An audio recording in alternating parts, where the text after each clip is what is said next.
Salam Bapak Ibu dan Saudara yang dikasihi oleh Tuhan, khususnya Jemaat KMIMI, Jemaat Kota. Hari ini kita kembali berkumpul, dimanapun kita berada kita akan beribadah kepada Tuhan. Bapak Ibu dan Saudara yang dikasihi oleh Tuhan, ini merupakan kesempatan terbesar bagi kita untuk lebih lagi membangun relasi yang sungguh-sungguh kepada Tuhan. Pada masa pandemi COVID-19 ini, pertanyaan bagi kita adalah, apakah kita masih sungguh-sungguh beribadah kepada Tuhan sama atau lebih dari ibadah kita sebelum peristiwa atau COVID-19 ini terjadi? Atau kita sudah terlena dengan tidak adanya kebaktian melalui gedung gereja, sehingga kita mengabaikan bahkan tidak lagi mau beribadah kepada Tuhan. Bapak Ibu dan Saudara yang dikasihi oleh Tuhan, saya katakan bahwa ini adalah ujian iman bagi kita. Disinilah iman kita diuji, apakah kita sungguh-sungguh dan tetap mengasihi Tuhan di dalam segala keadaan. Oleh sebab itu Bapak Ibu dan Saudara yang dikasihi oleh Tuhan, saya jemaat Tuhan untuk masuk di dalam ibadah kita pada pagi hari ini. Mari saya siapkan hati, siapkan pikiran, seluruh hidup kita siapkan untuk beribadah kepada Tuhan. Mari saya ajak jemaat Tuhan untuk bersaat teduh. Saat teduh dimulai. Pertolongan pada kita di ibadah minggu pagi ini biarlah boleh jadi nama Bapa, Anak dan Roh Kudus. Adapun salam sejahtera dan cinta kasih dari Tuhan Yesus Kristus akan memimpin ibadah kami dari awal hingga akhirnya. Amin.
Allah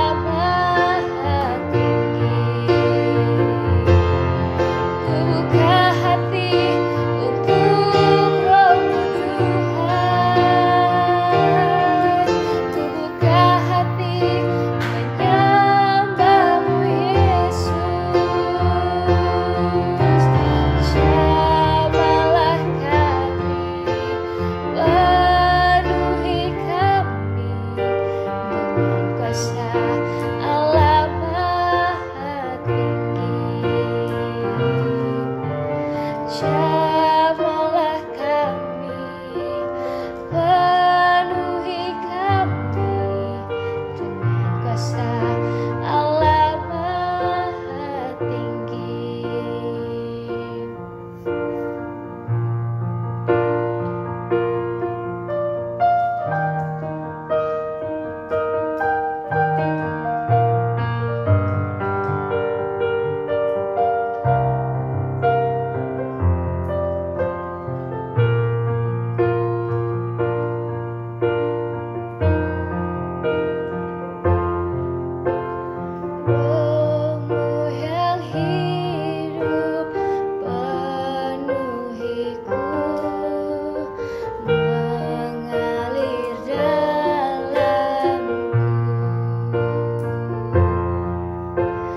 Jiwaku tenang bersamamu dalam naunganmu. Ku buka hati untuk jamahanmu, berserah penuh di hadirat.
Bapak, Mama, Saudaraku, kita telah memuji Tuhan, kita telah menyembah Tuhan, dan saat ini kita akan membaca Nats Pembimbing. Nats Pembimbing pada pagi hari ini terambil dari 1 Tawarik 29 ayat yang ke-11. Ya Tuhan, punyamulah kebesaran dan kejayaan, kehormatan, kemasyuran dan keagungan, ya segala-galanya yang ada di langit dan di bumi. Ya Tuhan, punyamulah kerajaan, dan Engkau yang tertinggi itu melebihi segala-galanya sebagai kepala. Bapak, Mama, Saudaraku, pada pagi hari ini kita akan belajar kebenaran firman Tuhan yang akan dipimpin oleh Saudara Evangelis Denny Sambe. Untuk itu, mari kita sama-sama menghadap Tuhan dalam doa. Kita berdoa. Ya Tuhan, terima kasih untuk kasih setiamu, kebaikanmu dalam kehidupan kami. Terima kasih untuk waktu-waktu yang Kau berikan, sehingga dalam situasi apapun juga kami masih tetap bersekutu, kami masih memuji menyembah Tuhan. Dan pada saat ini Bapa, hamba-Mu dan semua jemaat Tuhan yang ada di rumah tangga mereka masing-masing, kami rindu dilawat oleh kebenaran firman-Mu yang akan meneguhkan kami, menguatkan kami di tengah badai COVID-19 ini Bapa. Untuk itu Bapa, Berkati anakmu yang akan membawa firman-Mu, sehingga setiap firman yang keluar dari mulut hamba Bapa dapat menjadi kekuatan bagi setiap kami yang mendengarkan, untuk kami terus melangkah menjalani kehidupan ini Bapa. Berbicaralah kepada setiap kami, karena kami anak-anak-Mu rindu akan firman-Mu. Di dalam nama Tuhan kami Yesus Kristus, kami berdoa kepada Bapa di surga. Amin.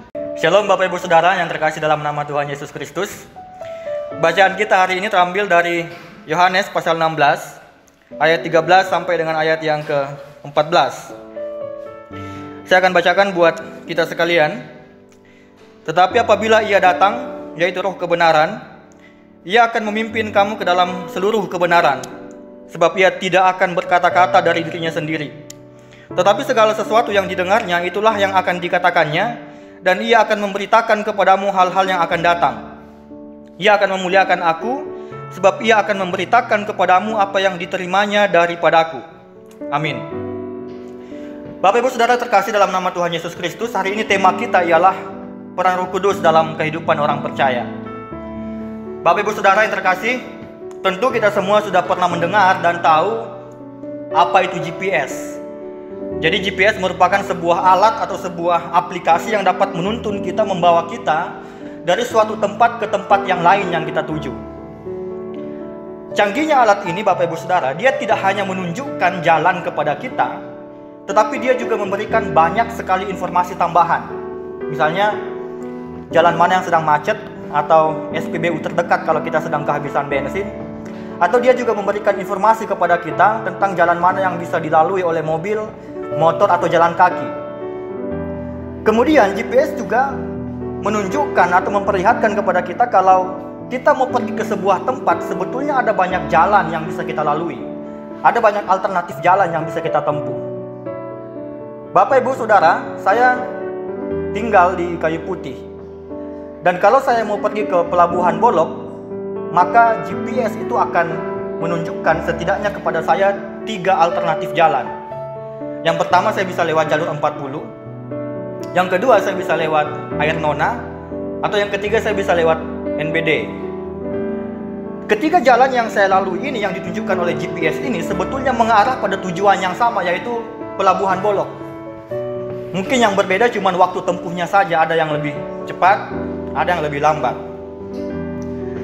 Bapak Ibu Saudara, hari ini kita akan belajar tentang satu ajaran penting dalam iman Kristen, yaitu apa peran Roh Kudus dalam kehidupan orang percaya.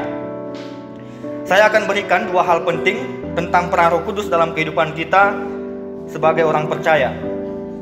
Yang pertama Bapak Ibu Saudara, peran Roh Kudus dalam kehidupan orang percaya ialah menuntun kepada kebenaran. Tadi di awal saya sudah sebutkan kalau GPS itu merupakan sebuah alat, sebuah aplikasi yang akan menunjukkan kepada kita, menuntun kita dari suatu tempat menuju tempat yang lain. Roh Kudus juga berperan demikian dalam kehidupan kita sebagai orang percaya. Jadi dia berperan untuk menuntun, membimbing, dan memimpin kita kepada seluruh kebenaran. Tetapi Bapak Ibu Saudara, ada perbedaan yang sangat signifikan antara GPS dan Roh Kudus. GPS merupakan alat yang diciptakan oleh manusia, aplikasi yang dibuat oleh manusia, dan itu sangat bergantung dengan sinyal WiFi yang kita punya, atau kuota kita punya, atau pulsa yang kita punya. Sehingga kalau pulsa tidak ada, WiFi tidak ada, internet nggak ada, maka GPS hanya menjadi sebuah aplikasi yang tidak berguna dan tidak bisa digunakan. Sedangkan Roh Kudus, Bapak Ibu, dia merupakan sebuah pribadi yang tidak diciptakan, kemudian dia kekal karena dia Allah, bahkan dia yang menciptakan kita. Dan Roh Kudus tidak tergantung pada situasi apapun. Bahkan ketika tidak ada pulsa, tidak ada sinyal, tidak ada internet, Roh Kudus akan tetap mampu untuk membimbing kita, menuntun kita, bahkan memimpin kita kepada kebenaran. Bapak Ibu Saudara, kalau GPS, dia memberitahukan kepada kita bahwa kalau kita mau pergi ke sebuah tempat, maka ada banyak jalan yang bisa kita tempuh untuk sampai ke sana. Tetapi Alkitab mengatakan kepada kita bahwa hanya Roh Kuduslah satu-satunya pribadi yang mampu menuntun kita kepada seluruh kebenaran. Tidak ada pribadi yang lain. Saya akan bacakan ayat 13 kembali buat kita sekalian. Tetapi apabila ia datang, yaitu roh kebenaran, ia akan memimpin kamu kepada seluruh kebenaran. Bapak Ibu Saudara, kalimat seluruh kebenaran menunjukkan kalau apa yang Roh Kudus kerjakan itu tidak pernah setengah-setengah. Jadi kita tidak boleh lagi berpikir bahwa ketika Adam dan Hawa jatuh ke dalam dosa, maka kebenaran itu terpecah menjadi kepingan-kepingan, dan kepingan-kepingan itu terbagi atau terpisah masuk ke dalam agama-agama yang ada dalam dunia. Sehingga ada beberapa orang yang berpikir bahwa sebagian kebenaran itu ada dalam agama Kristen, sebagian lagi ada dalam agama A, kemudian sebagian kebenaran lagi ada dalam agama yang B. Dan kalau semua kebenaran itu dikumpulkan, maka kita akan mencapai surga, Bapak Ibu. Kesimpulan dari pemikiran seperti ini adalah kita bisa mencapai surga lewat agama manapun. Bapak Ibu Saudara, saya mau katakan dan tekankan bahwa kesimpulan seperti ini adalah kesimpulan yang salah. Karena Alkitab memberitahukan kepada kita bahwa Roh Kudus tidak menyampaikan sebagian kebenaran. Roh Kudus tidak menyampaikan setengah-setengah, dia tidak menyampaikan seperempat. Roh Kudus tidak menyampaikan 8 dari 10 kebenaran, tetapi dia menyampaikan semua kebenaran, seluruh kebenaran, dan titik sampai di situ. Tidak ada tambahan lagi. Pertanyaan untuk kita semua adalah, di mana seluruh kebenaran itu? Di mana letak kebenaran itu? Dalam Alkitab, Bapak Ibu Saudara. Jadi Roh Kudus yang akan memimpin kita untuk mengerti apa yang terkandung dalam firman Tuhan ini, dari Kejadian sampai Wahyu. Bapak Ibu yang terkasih dalam Tuhan, sekarang ada banyak orang yang mulai mempertanyakan, Alkitab ini bisa kita percaya atau tidak? Ada banyak orang yang menjadi ateis, tidak lagi percaya kepada Allah, tidak lagi percaya kepada Alkitab. Karena bagi mereka, apa yang tertulis dalam Alkitab itu banyak yang tidak masuk akal, banyak yang tidak logis. Mereka mengatakan, bagaimana mungkin alam semesta yang begitu luar biasa, galaksi kita dengan puluhan bintang, puluhan planet, bagaimana bisa semua itu diciptakan dalam waktu 6 hari saja? Tidak mungkin, berkata mereka.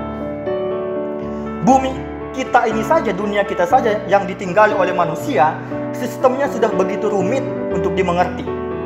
Sehingga bagaimana mungkin alam semesta, galaksi ini bisa diciptakan dalam waktu 6 hari? Itu mustahil. Tidak masuk akal, kata mereka. Itulah sebabnya muncul teori evolusi yang bagi mereka lebih masuk akal. Ada banyak orang yang mulai mempertanyakan, bahkan menggugat, bahwa kitab Yunus itu merupakan sebuah hoax, cerita karangan, tidak masuk akal. Bagaimana mungkin seorang manusia bisa bertahan dalam perut ikan selama 3 hari tanpa makan dan tanpa minum? Itu tidak masuk akal, tidak logik. Bagaimana mungkin seorang manusia bisa bertahan hidup di dalam usus seekor ikan, diremukkan oleh pencernaan ikan, tetapi dia masih bisa bertahan hidup selama 3 hari? Itu nggak masuk akal. Bahkan beberapa orang sudah mulai mempertanyakan, mengatakan kalau tidak masuk akal ketika Allah yang maha itu kemudian turun menjelma menjadi manusia yang hina, disiksa, diludahi, dicambuk, kemudian mati dalam keadaan telanjang. Tidak masuk akal. Tidak masuk akal ketika Allah yang penuh kuasa itu kemudian mati dalam keadaan telanjang. Bapak Ibu Saudara yang terkasih dalam nama Tuhan Yesus Kristus, memang harus kita akui kalau kita membaca seluruh Alkitab dari Kejadian sampai Wahyu, maka kita akan menemukan beberapa bagian yang menurut kita mungkin tidak masuk akal atau tidak logik. Kita mungkin pernah membaca sebuah peristiwa dalam kitab Yosua, ketika Yosua dan bangsa Israel sedang berperang dengan bangsa lain. Musuh masih banyak, tetapi hari sudah mulai gelap. Lalu Yosua berdoa kepada Tuhan, Tuhan, hentikan matahari supaya saya bisa membunuh semua musuh sebelum matahari terbenam. Dan Tuhan kabulkan doanya. Tuhan mengabulkan doa Yosua dengan cara Tuhan menghentikan bumi berputar mengelilingi matahari. Bapak Ibu tidak masuk akal kan? Bagi orang-orang lain ini tidak masuk akal, tidak logis. Bagaimana mungkin bumi itu bisa berhenti berputar? Karena kalau bumi berhenti berputar mengelilingi matahari, maka itu akan merusak seluruh tatanan tata surya kita. Pertanyaannya kembali, kalau dalam Alkitab kita akan menemukan beberapa hal yang tidak masuk akal, tidak logik, melawan sains, maka kenapa Bapak, Ibu, dan saya masih bisa percaya kepada Alkitab sebagai sebuah kebenaran? Jawabannya ialah karena Roh Kudus yang menuntun kita, membimbing kita untuk meyakini bahwa apa yang tertulis dalam Alkitab ini merupakan kebenaran Allah.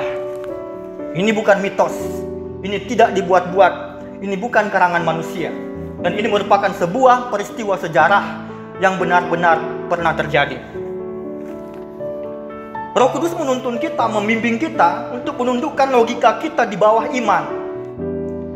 Sehingga ketika kita bertemu dengan hal-hal yang nampaknya tidak masuk akal, Roh Kudus akan menuntun kita, membimbing kita untuk menundukkan logika kita di bawah iman. Bapak Ibu, sehingga pertanyaannya kembali, kenapa ada orang yang tidak percaya kepada Alkitab sebagai kebenaran, tidak percaya kepada Alkitab sebagai sebuah firman Allah?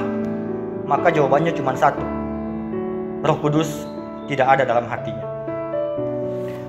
Poin yang kedua, Bapak Ibu Saudara, peran Roh Kudus dalam kehidupan orang percaya ialah mendorong kita untuk menyebarkan kabar baik. Bapak Ibu Saudara yang saya kasihi dalam nama Tuhan Yesus, kalau tadi di poin yang pertama saya katakan bahwa Roh Kudus itu berperan untuk menuntun kita kepada kebenaran, memanggil kita kepada kebenaran, maka peran Roh Kudus yang kedua ialah mendorong kita untuk memberitakan kebenaran itu. Jadi Roh Kudus memanggil kita untuk percaya, kemudian Roh Kudus juga akan mendorong kita untuk menyampaikan, memberitakan apa yang kita percaya itu. Ayat 14 saya bacakan. Ia akan memuliakan aku, sebab ia akan memberitakan kepadamu apa yang diterimanya daripadaku. Saudara yang terkasih, Roh Kudus tidak pernah memberitakan kepada kita hal-hal yang sepele. Roh Kudus tidak pernah memberitakan hal-hal yang di luar Kristus. Tetapi dia hanya memberitakan apa yang Kristus ajarkan, apa yang Kristus lakukan, dan apa yang Kristus teladankan. Lewat siapa? Lewat Bapak, Ibu, Saudara, dan saya. Jadi kalau Anda dan saya mengatakan bahwa Roh Kudus ada dalam diri saya, Roh Kudus sudah membimbing saya ke dalam kebenaran, maka Roh Kudus yang sama akan mendorong kita untuk melakukan apa yang sudah kita terima. Roh Kudus yang sama akan mendorong kita untuk menyampaikan kebenaran yang sudah kita terima, mengerjakan apa yang Kristus kerjakan, dan melakukan apa yang Kristus lakukan, dan mengajarkan apa yang Kristus ajarkan kepada kita. Saya mengajak Bapak Ibu Saudara untuk membuka Alkitab dari Kisah Rasul 1 ayat 8. Dan saya akan bacakan buat kita semua. Kisah Rasul pasal 1 ayat yang ke-8. Tetapi kamu akan menerima kuasa kalau Roh Kudus turun ke atas kamu, dan kamu akan menjadi saksiku di Yerusalem dan di seluruh Yudea dan Samaria dan sampai ke ujung bumi. Perhatikan kalimat, kalau Roh Kudus turun ke atas kamu, kamu akan menjadi saksiku, bukan kamu mungkin menjadi saksiku. Jadi jelas sekali di sini bahwa ketika Roh Kudus masuk dalam hati kita, maka menjadi saksi Kristus itu pasti terjadi, bukan mudah-mudahan terjadi. Ini Tuhan yang bilang, bukan manusia yang bilang. Kalau manusia yang bilang mungkin bisa gagal, kehendak manusia bisa gagal. Mungkin ada di antara kita yang berkata, besok saya akan pergi ke Singapura, kemudian ke Thailand, kemudian ke Amerika untuk liburan. Tetapi satu hari sebelum kita berangkat, kemudian corona datang, virus datang menyerang, sehingga kita nggak jadi berangkat. Singapura lockdown, Thailand lockdown, Amerika lockdown, dan kita disuruh social distancing. Itu rencana manusia. Tetapi ketika Allah mengatakan, ketika Allah sudah berkehendak, ketika Allah sudah berketetapan, kalau Roh Kudus turun ke atas kamu, maka kamu akan menjadi saksiku, maka itu pasti akan terjadi, tidak bisa dibatalkan. Syaratnya Roh Kudus ada di dalam kamu. Bapak Ibu Saudara yang sekasih dalam nama Tuhan Yesus Kristus, di tengah-tengah situasi seperti sekarang, apa yang bisa kita kerjakan untuk menjadi saksi Kristus? Kita lihat sekarang dunia semakin terguncang, semakin banyak yang berteriak kelaparan, kehausan, kehilangan pekerjaan, tidak punya penghasilan, bingung besok mau hidup seperti apa. Lalu apa yang mesti kita kerjakan sebagai bukti bahwa Roh Kudus itu ada dalam hati kita? Apa yang mesti kita kerjakan sebagai bukti bahwa Roh Kudus itu akan mendorong kita untuk menyampaikan kabar baik? Saudara yang saya kasihi, kabar baik itu tidak hanya bicara soal Injil keselamatan. Kabar baik itu luas sekali maknanya. Seperti ada tertulis dalam Lukas pasal yang keempat, ayat 18 sampai 19. Saya akan bacakan buat kita semua. Roh Tuhan ada padaku, Roh Kudus maksudnya, oleh sebab Ia telah mengurapi aku untuk menyampaikan kabar baik kepada orang-orang miskin. Dan Ia telah mengutus aku untuk memberitakan pembebasan kepada orang-orang tawanan dan penglihatan kepada orang-orang buta, untuk membebaskan orang-orang yang tertindas, untuk memberitakan tahun rahmat Tuhan telah datang. Ini pun kabar baik, Bapak Ibu Saudara. Kemudian saya mengajak kita kembali untuk melihat Matius 25 ayat 40. Saya bacakan buat kita semua. Dan raja itu akan menjawab, raja itu maksudnya Yesus Kristus, aku berkata kepadamu, sesungguhnya segala sesuatu yang kamu lakukan untuk salah seorang dari saudaraku yang paling hina ini, kamu telah melakukannya untuk aku. Bapak Ibu terkasih dalam Tuhan Yesus Kristus, menginjili itu harus. Itu penting, tanggung jawab kita sebagai orang percaya. Tetapi yang tidak kalah penting ialah bagaimana menjadi saksi dengan cara memberi makan kepada mereka yang lapar, memberi minum kepada mereka yang haus, memberikan pembebasan kepada mereka yang tertawan atau sedang tertekan. Seperti yang tertulis dalam Lukas 4 ayat 18 dan Matius 25 ayat 40. Tuhan bilang, semua yang kau lakukan kepada saudaraku yang paling hina, yang kelaparan, yang haus, yang kehilangan pekerjaan, yang tidak punya beras di rumah, maka engkau sudah melakukan itu untuk aku. Bapak Ibu Saudara, adakah Roh Kudus dalam hatimu dan hatiku yang memanggilmu kepada kebenaran, kemudian mendorongmu untuk melakukan, memberitakan kebenaran itu, yang memanggilmu untuk percaya kepada Kristus, kemudian mendorongmu untuk melakukan apa yang Kristus lakukan, menyaksikan apa yang Kristus sudah kerjakan. Terpujilah Kristus. Amin firman Tuhan. Mari kita berdoa. Tuhan, kami mengucap syukur untuk firman-Mu yang sudah kami dengarkan bersama-sama. Terima kasih karena Engkau menegur kami, membimbing kami, dan terus menyatakan perbuatan-perbuatan ajaib dalam kehidupan kami. Ya Tuhan, kalau kami mengatakan bahwa Roh Kudus ada dalam hati kami, maka kami percaya bahwa Roh Kudus itulah yang akan menuntun kami kepada kebenaran dan akan mendorong kami untuk melakukan apa yang sudah kami terima. Ini doa kami Tuhan, dalam nama Tuhan Yesus kami berdoa. Amin. Bapak Ibu dan Saudara yang dikasihi oleh Tuhan, mari kita mengucapkan pengakuan iman kita, yaitu berdasarkan pengakuan iman rasuli yang berbunyi demikian.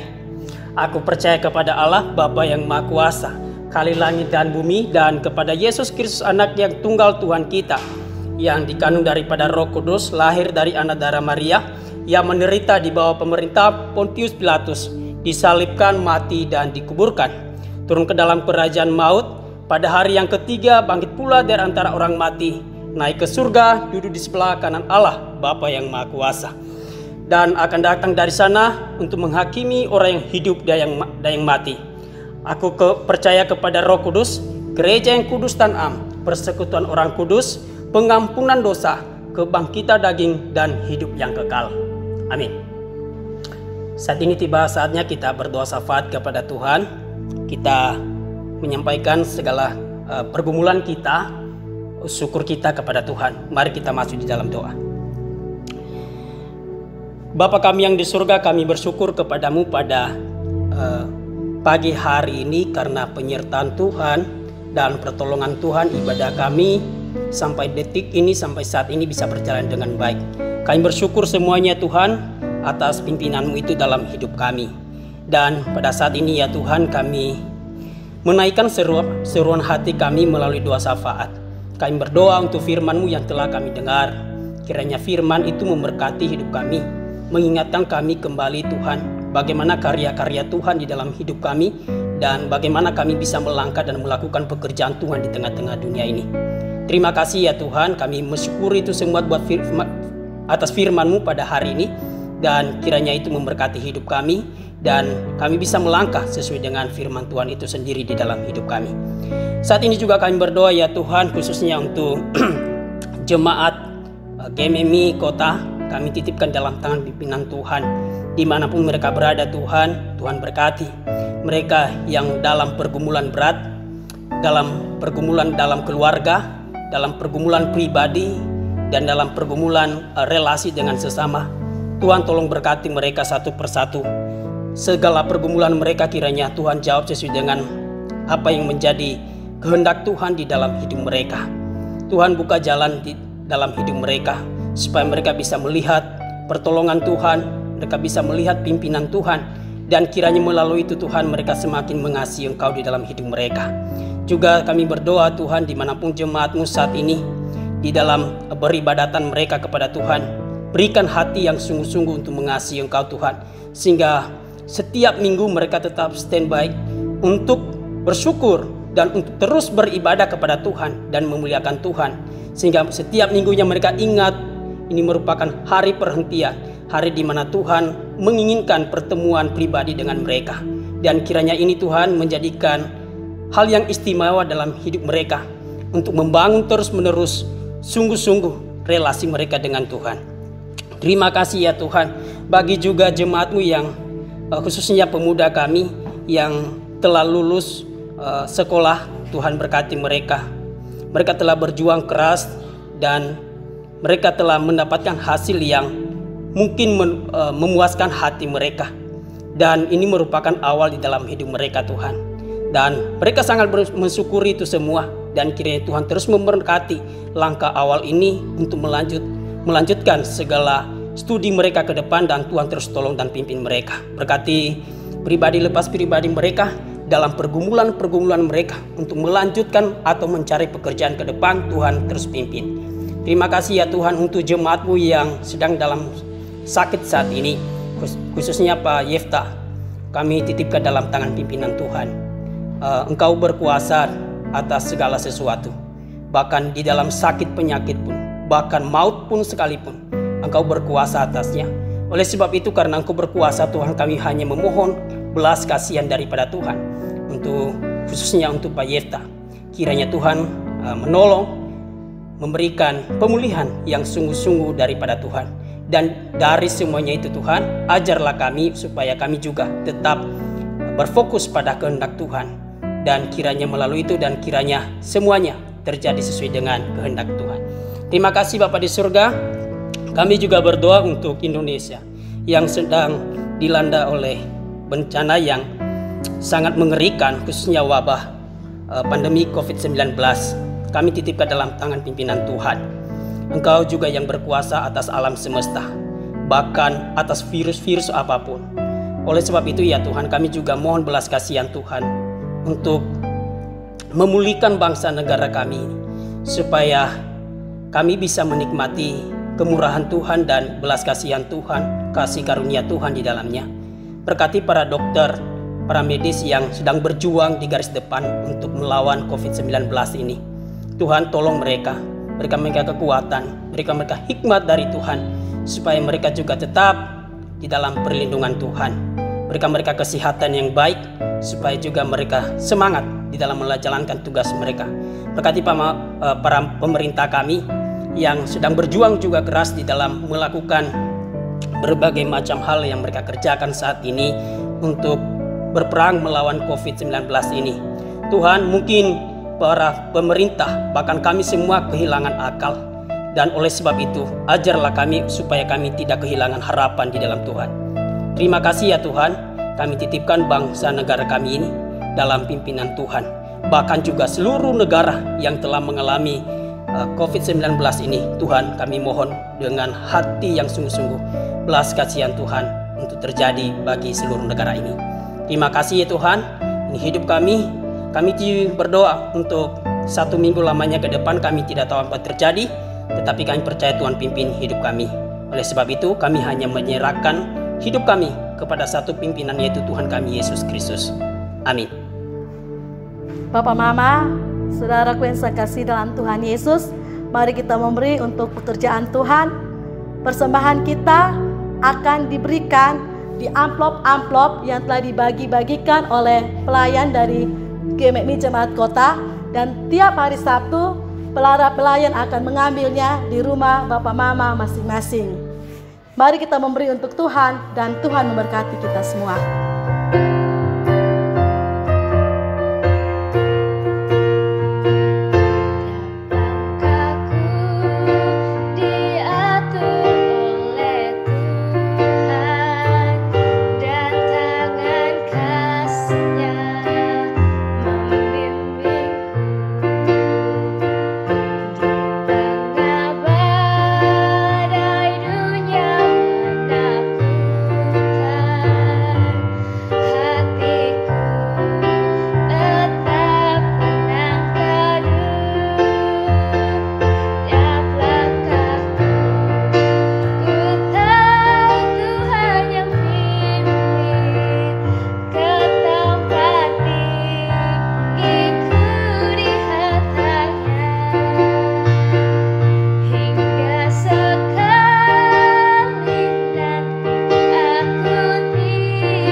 Kita akan mengakhiri persekutuan kita pada pagi hari ini, dan saya mengajak Bapak Mama Saudara untuk berdiri, kita menerima berkat dari Tuhan. Berkat damai sejahtera, cinta kasih dari Allah Bapa, Allah Anak dan Roh Kudus senantiasa menyertai menuntun setiap jemaat Tuhan yang saat ini beribadah di rumah tangga masing-masing. Kiranya kekuatan penghiburan dari Tuhan Yesus sendiri yang memberikan kita kekuatan dalam menjalani kehidupan kita mulai saat ini sampai Maranatha. Amin.